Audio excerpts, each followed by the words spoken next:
Analyse de la nouvelle lune du 6 juin 2024 à 14h37, heure de Paris. Bonjour à tous et bienvenue pour cette nouvelle analyse de la nouvelle lune en Gémeaux, donc sous la maîtrise de Mercure, ici à domicile. Donc cela place d'emblée cette lunaison dans une bonne position en ce qui concerne le mental, les échanges et les déplacements. D'ailleurs, Mercure est conjoint à Jupiter récemment entré dans ce signe mutable. Rien que pour cela, nous passons des énergies fixes de la dernière nouvelle lune en Taureau à des énergies mutables, donc plus souples, adaptables, ce qui peut nous conduire à une transition encore plus marquée. Cela dit, cette carte présente plusieurs points de tension, notamment avec le carré entre Saturne et la nouvelle lune conjoint à Vénus, ainsi que le carré entre Mars et Pluton, et le sesquicarré entre la nouvelle lune et Pluton également. Alors certes, il y a des aspects harmonieux, notamment un trigone entre Mercure et Jupiter, et une fois de plus Pluton, qui fait beaucoup d'aspects, et puisqu'il est rétrograde, vient nous pousser vers de profondes remises en question, pour bien évidemment une meilleure transformation. Cela dit, pour cette analyse poussée, nous nous concentrerons principalement sur les aspects dits rouges, et donc sur ce qui peut nous mettre en mouvement. Comme vous le savez peut-être, les aspects dynamiques sont souvent inconfortables, mais ce sont eux qui nous poussent à avancer, à sortir de notre zone de confort et en fin de compte, à évoluer. C'est pourquoi cette carte offre beaucoup de matière à réflexion et à l'action. Cette lunaison est à double tranchant, mais elle est très intéressante à condition de prendre nos responsabilités, d'accepter la transformation et d'agir en pleine conscience pour accepter un certain nettoyage, notamment dans la sphère relationnelle et en lien avec nos véritables valeurs. Mais d'ailleurs, savons-nous vraiment ce que c'est ? Quelles sont véritablement nos valeurs ? Pouvons-nous sincèrement distinguer les vraies des fausses ? Comment faire le tri et éviter le piège des influences ? Ce sont toutes ces questions, et bien d'autres encore, auxquelles nous serons invités à trouver des réponses. Alors, ne perdons pas une minute de plus et commençons tout de suite par l'analyse du degré Sabian. La nouvelle lune se trouve sur le 16e degré 18 des Gémeaux. Son degré Sabian nous dit « Le visage d'un jeune homme robuste prend les traits d'un penseur adulte ». Cette image symbolise la transformation de la vitalité physique en capacité intellectuelle, ce qui représente la transition de l'énergie brute en puissance mentale. Elle dépeint le passage de la jeunesse impétueuse à une maturité réfléchie, illustrant une métamorphose mentale. Alors individuellement, cette métamorphose nous invite à contempler notre propre processus de maturation intellectuelle. Le jeune homme robuste symbolise notre potentiel énergétique et vital, une force de vie pure et dynamique. Lorsque cette énergie est dirigée et transformée, elle devient la base de notre capacité à penser profondément, à élaborer des idées complexes et à transmettre notre savoir. Ce degré nous pousse donc à reconnaître cette transition en nous-mêmes, comment notre énergie vitale peut être convertie en sagesse et en réflexion mature. La métamorphose mentale évoquée ici n'est pas simplement une croissance intellectuelle, mais plutôt une réinvention de notre manière de percevoir et d'interagir avec le monde. Cela implique une alchimie intérieure où les instincts et les émotions primaires sont distillés en pensées claires et profondes. Il y a donc un rappel que notre cheminement vers la sagesse nécessite un effort conscient pour transformer nos impulsions brutes en compréhension raffinée. Plus collectivement, ce degré suggère une évolution sociétale vers une réflexion plus profonde et une sagesse accrue. Alors ici, nous pourrions interpréter la robustesse du jeune homme, qui symbolise la vitalité et l'énergie collective, qui est souvent dirigée vers des actions impulsives et instinctives, se transformer en sagesse collective. Cette transformation en penseur adulte représente le potentiel d'une société qui valorise la réflexion, la sagesse, le savoir. Cela nous invite tous à notre niveau à envisager une société où les actions sont précédées par une réflexion profonde et valorisant les décisions éclairées par une compréhension intellectuelle et morale. Cette transformation est également cruciale pour notre équilibre intérieur. Le passage de la vitalité physique à la puissance mentale nécessite l'intégration de nos différents aspects psychiques. Il s'agit ici de reconnaître et d'accepter nos instincts et nos émotions comme une base, à partir de laquelle nous pouvons construire notre monde intellectuel. La clé ici est la transformation. Donc c'est bien d'accepter nos parts d'ombre et d'impulsion pour les sublimer en compréhension et en sagesse. D'ailleurs, ce degré nous rappelle la dualité inhérente à notre existence. L'instinct et l'intellect, le physique et le mental. Cette dynamique illustre bien que la véritable sagesse émerge de la reconnaissance et de l'intégration de ces deux forces opposées vers une compréhension plus profonde de nous-mêmes et bien évidemment du monde qui nous entoure. Sous le signe aérien des Gémeaux, l'énergie yang et mutable d'air de cette nouvelle lune peut se déployer avec beaucoup de vivacité et d'adaptabilité. Ce signe est connu pour sa nature curieuse, communicative, polyvalente. Gouverné par Mercure, la planète de la communication, de l'intellect, de l'échange, cette nouvelle lune en Gémeaux viendra réveiller notre capacité à communiquer, à échanger des idées, et par sa nature mutable, à nous adapter aux changements avec davantage d'agilité et de souplesse. Cette période est donc propice à l'exploration mentale, à l'apprentissage, à la découverte de nouvelles perspectives. Les Gémeaux sont des penseurs agiles et polyvalents, toujours en quête de nouvelles informations et d'expériences enrichissantes. Par conséquent, une nouvelle lune dans ce signe nous encourage de base à rester ouverts d'esprit, à embrasser la diversité des idées et à nous engager dans tout un tas de conversations stimulantes. Cela dit, cette énergie peut aussi nous rendre plus dispersés ou superficiels, notamment si nous ne parvenons pas à canaliser notre attention. Nous devrons être prêts à engager toute notre concentration, notre clarté mentale, notre propension à être sélectif, que ce soit vis-à-vis de nos interactions ou dans les échanges, les débats ou les communications de tout genre. De par sa nature juvénile et versatile, voire espiègle, les Gémeaux, en tant que signe double, peuvent nous inciter à être vigilants, alors bien sûr sans sombrer dans la paranoïa, mais leur propension à jongler avec les idées et les mots peut parfois donner lieu à des jeux de dupes involontaires. Il est donc essentiel de rester conscient des subtilités dans les interactions, car derrière les apparences, les gestes, les mots peuvent révéler bien plus qu'ils ne laissent paraître. Cette dualité, souvent dépeinte comme une oscillation entre l'ombre et la lumière, nous rappelle la complexité de la nature humaine. Dans la mythologie, Mercure, ou Hermès, était connu comme un psychopompe, c'est-à-dire une entité chargée de guider les âmes des défunts vers l'au-delà. Donc sa capacité à naviguer entre les mondes, des royaumes célestes aux enfers, en faisait un guide parfait pour accompagner les âmes dans leur transition. La leçon des Gémeaux réside dans notre capacité à naviguer avec finesse entre la superficialité et la profondeur, qui est davantage propre au Sagittaire, son signe opposé, entre la légèreté des échanges et la gravité des vérités cachées. C'est donc un bon moment pour affiner notre sens de la perception, décrypter les non-dits et accueillir la complexité des relations humaines avec une dose de discernement et de compassion.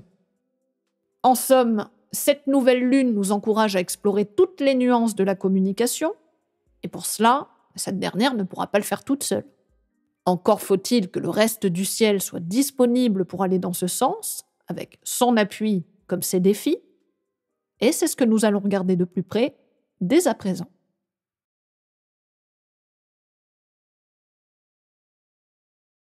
À présent que nous avons donné la trame sur laquelle se formait cette nouvelle lune, plaçons-la dans la carte, c'est-à-dire en contexte. Alors, la première chose que nous pouvons observer, c'est que se joint de façon très précise Vénus, la planète des valeurs, de l'harmonie, de la beauté. Cette conjonction ajoute une dimension particulière à l'énergie de cette lunaison, puisqu'elle y apporte son influence bienveillante, ce qui peut favoriser les relations harmonieuses, la créativité et le plaisir esthétique. Cette conjonction vénusienne dans le signe des Gémeaux pourrait donc fortement accentuer l'aspect social et relationnel. Les Gémeaux sont déjà orientés vers la communication, les interactions, et avec Vénus dans le mélange, nous pouvons nous attendre à ce qu'il soit encore plus doux, charmant, agréable. Cette conjonction pourrait également stimuler notre désir de partager des expériences plaisantes avec nos proches, que ce soit en discutant, en partageant des moments de détente ou en explorant de nouvelles activités ensemble. Alors on pourrait en rester là et se dire, bah chouette, hein, voilà une orientation des énergies plutôt engageante, plutôt agréable, cool, légère. Je serais ravie de vous dire que c'est le cas, mais ce serait oublier les aspects que cette conjonction forme.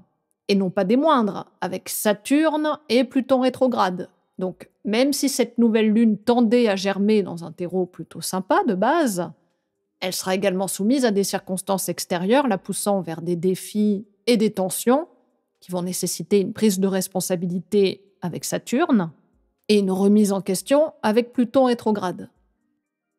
Commençons, si vous le voulez bien, avec l'aspect majeur de cette carte, à savoir le carré croissant entre la nouvelle lune conjoint à Vénus et Saturne en Poisson, qui sont tous deux des signes mutables, mais non moins bien différents. Saturne, depuis qu'il est entré en Poisson en mars 2023, et ce jusqu'au mois de mai de l'année prochaine, nous confronte collectivement aux notions de compassion, de foi et de connexion universelle. Son transit nous incite à transcender les frontières, aussi bien réelles que symboliques, car dans le signe des Poissons, tout est interconnecté et il n'y a pas de séparation entre soi et les autres. Cela peut nous pousser naturellement vers davantage d'empathie, car toute souffrance, quelle qu'elle soit, peut être ressentie pleinement et partagée. Donc cela nous pousse également à chercher des moyens de soulager cette souffrance. Cependant, Saturne en Poisson vient restreindre cette connexion universelle. Il peut créer des obstacles dans notre capacité à ressentir pleinement cette empathie et à agir en conséquence. Cette restriction peut être exacerbée par les médias et les dirigeants qui manipulent souvent les peurs collectives et les réactions émotionnelles, s'éloignant ainsi de l'évolution spirituelle des Poissons qui favorise l'unité et la compassion. Alors le carré formé par Saturne avec la nouvelle lune et Vénus dans les Gémeaux nous invite à transcender ce malaise plutôt que de le subir passivement. Il nous pousse à prendre conscience de ces tensions, d'agir avec responsabilité et discernement dans nos interactions sociales. Ce carré nous rappelle que ce qui se passe à l'extérieur est souvent un reflet de nos propres luttes et nous encourage à trouver un équilibre entre la compassion et les limites nécessaires pour maintenir notre intégrité personnelle. Alors plus individuellement, ce carré saturnien pourrait également nous pousser à reprendre notre responsabilité, notamment dans le domaine relationnel, sentimental, mais également en lien avec ce qui est le plus important pour nous. Vénus est la planète des valeurs. Et ce mot, dont on nous rabat les oreilles depuis un moment déjà, n'a bien évidemment pas le même sens pour chacun d'entre nous. Au plus haut sommet de l'état du monde, nous savons très bien que leurs valeurs sont uniquement basées sur l'argent, l'accumulation des biens et, par la force des choses, du pouvoir. Jusqu'ici, je ne vous apprends rien. Mais qu'en est-il de nous, des valeurs du peuple, représentées ici par la Lune? Le risque de ce carré est de nous enfermer davantage dans des positions polarisées, où les opinions et les désirs peuvent être perçus comme étant soit tout blanc, soit tout noir. Cette polarisation peut nous isoler, nous sentir incompris et nous empêcher d'explorer de nouvelles perspectives ou d'écouter d'autres points de vue. Plus positivement, la tension de cet aspect doit être vécue comme un levier nécessaire pour nous permettre comme une sorte de nettoyage, que ce soit au niveau relationnel, mais également en lien avec nos vieilles croyances, nos peurs, nos doutes, en gros, tout ce qui peut nous paralyser et surtout nous empêcher de retrouver une certaine légèreté en Gémeaux, que ce soit dans nos rapports, nos échanges, nos désirs. Saturne en aspect de tension est à l'image du ciseau. Il vient couper quelque chose. Et ce quelque chose doit nous permettre de nous récupérer, en responsabilité. Donc il y a bien un rapport avec la dépendance sur lequel nous pourrions travailler, que ce soit notre rapport à l'information par exemple. Combien de gens continuent à s'abreuver aux informations jusqu'à plus soif, quitte à perdre le sens des réalités, jusqu'à leur propre sens critique? C'est un exemple comme un autre, mais cela peut s'appliquer de différentes manières. En essence, cet aspect peut également nous dire que nous n'avons pas forcément besoin d'adhérer totalement aux croyances d'autrui, en ce qu'ils considèrent comme bon ou désirable, sans que cela nous coupe totalement de l'autre. Il est bon, en Gémeaux, de pouvoir picorer à droite à gauche sans forcément adhérer en totalité, quitte à se fondre dans l'idéologie de l'autre, le désir de l'autre, ses principes. L'idée est de rester tolérant, ce qui ne veut pas dire accepter, mais simplement respecter l'autre, le prendre en compte, le comprendre, afin de pouvoir échanger de façon constructive, quitte au mieux à trouver des ponts, plutôt que d'entrée de jeu se fermer et, comme les trois petits singes, ne pas voir, ne pas entendre et surtout ne rien dire. Vous voyez, ce carré peut s'interpréter de plein de façons différentes, mais en essence, il nous pousse à nous engager dans un processus de croissance personnelle et de développement spirituel en nous confrontant à nos propres limites et en cherchant à les dépasser, ce qui peut tout à fait résonner avec l'invitation du degré Sabian. Pluton, quant à lui, au sesqui carré croissant à la nouvelle lune et à Vénus, vient apporter un élément, certes mineur, mais non moins intéressant. Comme vous le savez peut-être, un sesqui carré dans son énergie peut être proche de celui d'un signe fixe. Il peut avoir tendance à une sorte de jusqu'au-boutisme qui à la longue peut devenir un peu excessif ou extrême. Alors cela pourrait indiquer que les défis et les tensions auxquels nous sommes confrontés avec Pluton rétrograde peuvent susciter des réactions intenses, voire obsessionnelles, dans nos relations et nos valeurs, représentées respectivement par la nouvelle lune et Vénus. Pluton est souvent associé à des processus de transformation profonde, de purification, de régénération, mais lorsqu'il forme des aspects tendus comme un sesqui carré, il peut amplifier les aspects les plus sombres ou les plus intenses de nos dynamiques relationnelles et de nos désirs. Donc, dans ce contexte, nous pourrions être amenés à faire face à des conflits intenses, des luttes de pouvoir ou des confrontations avec nos propres démons intérieurs en matière de relations et de valeurs.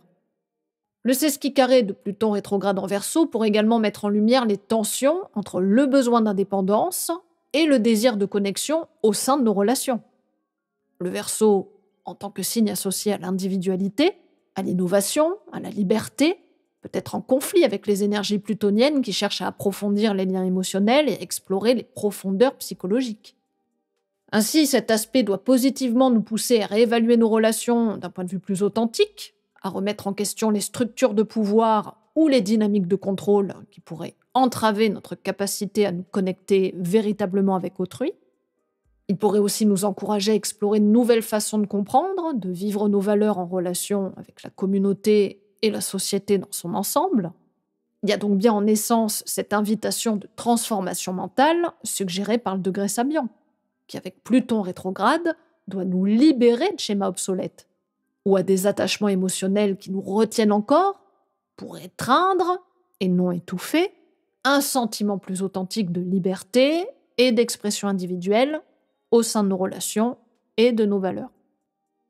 Alors, puisque nous en sommes là, autant observer où se trouve Mercure, le maître de cette lunaison, qui se trouve à domicile, puisqu'il est entré en Gémeaux depuis le 3 juin. Dans cette carte, il est conjoint à Jupiter, ce qui peut nous indiquer une amplification de l'énergie intellectuelle, de la communication et de l'expansion des idées. Mercure, en tant que maître des Gémeaux, est particulièrement à l'aise dans ce signe, ce qui favorise la pensée rapide, la curiosité et l'expression verbale. Jupiter vient également ajouter une dimension supplémentaire d'optimisme, d'enthousiasme, de confiance dans nos capacités intellectuelles, nos échanges. La planète vient ici comme élargir les perspectives mercuriennes, ce qui peut nous encourager à la recherche de connaissances, l'exploration de nouveaux sujets et l'ouverture à des points de vue différents. Donc positivement, cette conjonction peut s'avérer utile pour un élargissement de la conscience, une plus grande tolérance, mais comme en Gémeaux tout est duel, cela peut également exagérer certaines prises de position où la morale peut prendre le pas sur la curiosité. N'oublions pas que Jupiter en Gémeaux est en exil, ce qui le place dans une position relativement inconfortable, puisqu'il peut avoir tendance à manquer de constance, de consistance, voire à être plus perméable, et donc négativement influençable.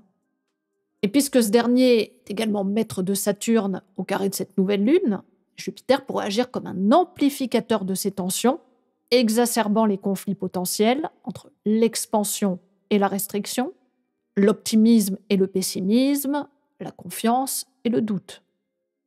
Jupiter représente les institutions, donc il est tout à fait probable que cette conjonction puisse ouvrir la voie à de nouvelles lois vis-à-vis de la communication.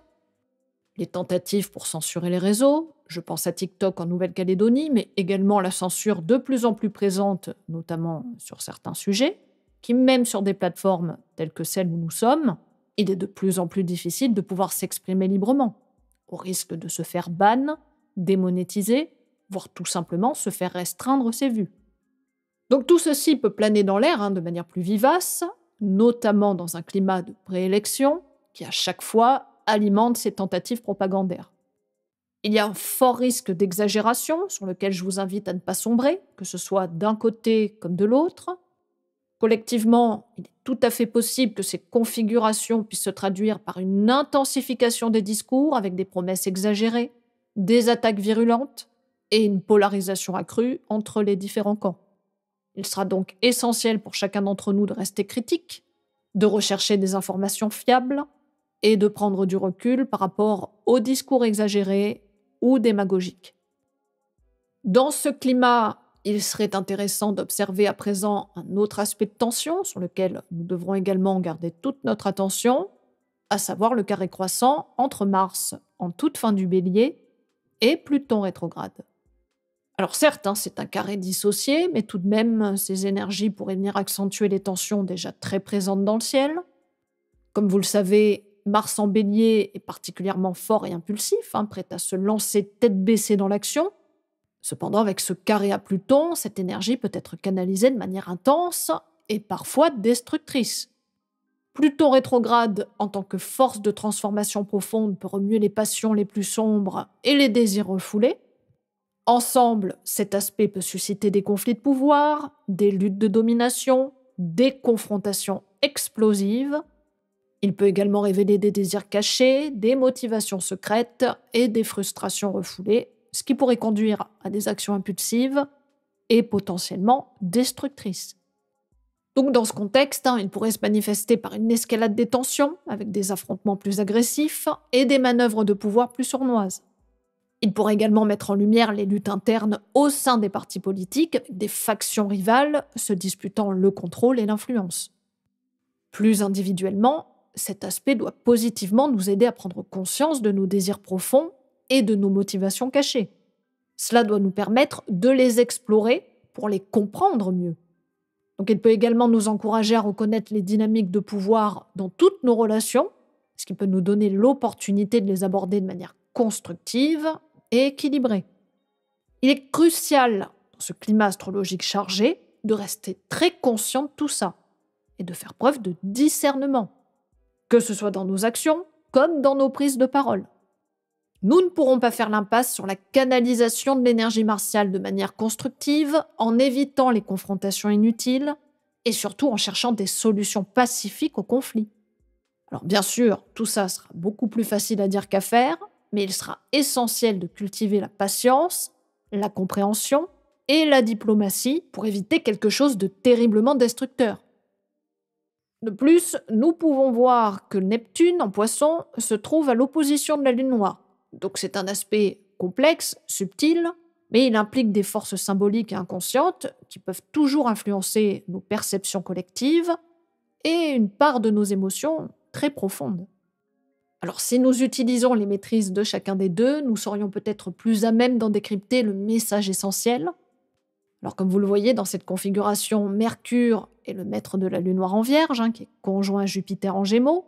Donc cela peut renforcer l'accent sur l'analyse critique, la communication, l'expansion des idées, ce qui nous pousse bien à examiner de près les détails et à rechercher la vérité. Mais comme Jupiter amplifie cette énergie, il peut y avoir aussi une tendance à exagérer ou à prendre des positions dogmatiques. De l'autre côté, Neptune, le maître de Saturne en Poisson au carré de la nouvelle lune et de Vénus, vient ajouter une dimension d'idéalisme, mais également de confusion, voire même d'obstruction.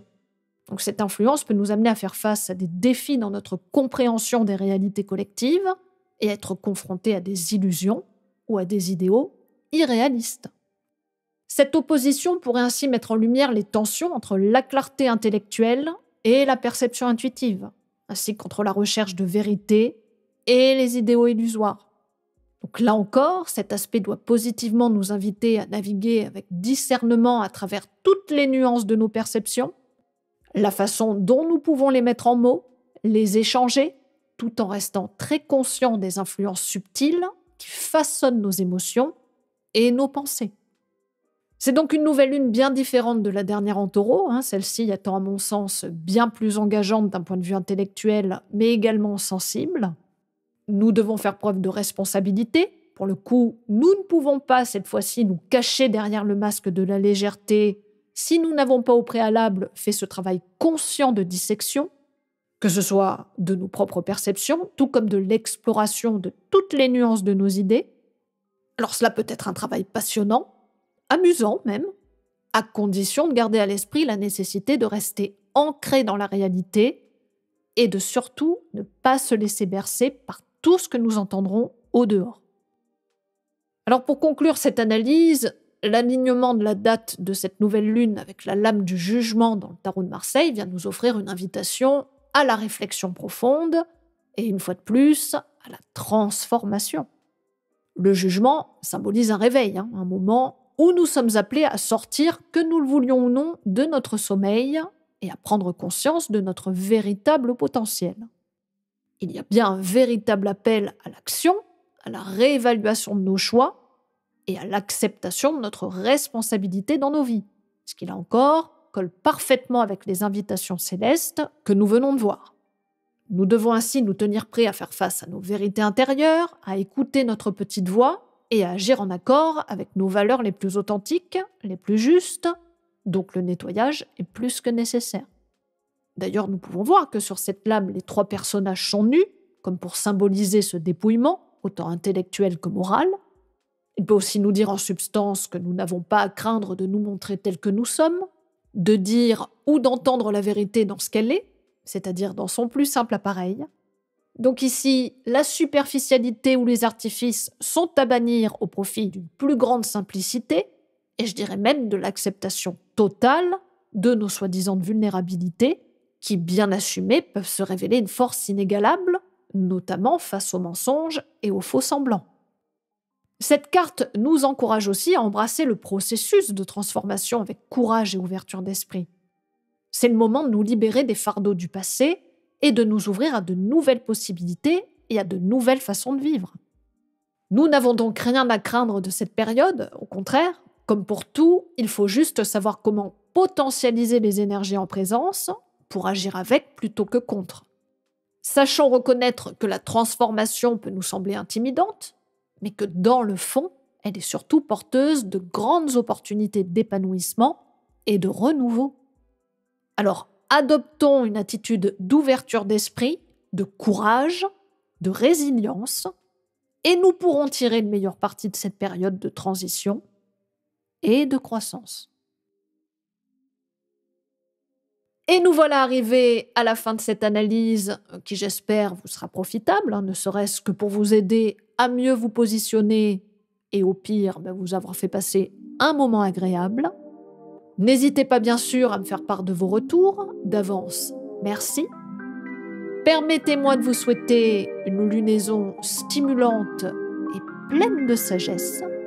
Et je vous dis à très bientôt pour de nouvelles aventures astrologiques.